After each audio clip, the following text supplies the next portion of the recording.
the official pick for the nomination, the Republican nomination for this show, is former Governor Tim Pawlenty, and for me, it has been simply a process of elimination. I see each one of the other candidates has something so seriously wrong with their candidacy.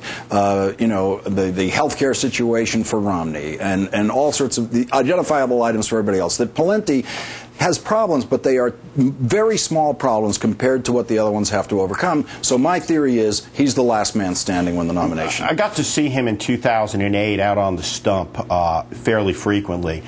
He's not bad at all. He's pretty good. He can connect with an audience. He has an ability to communicate to the middle of the country. I think he can be competitive in states that Republicans have to win the presidency, like Pennsylvania and Ohio, and you know, states like Minnesota, obviously, where he is from. He's going to be a strong candidate in this Republican field, and I think for sure he's going to be one of the finalists.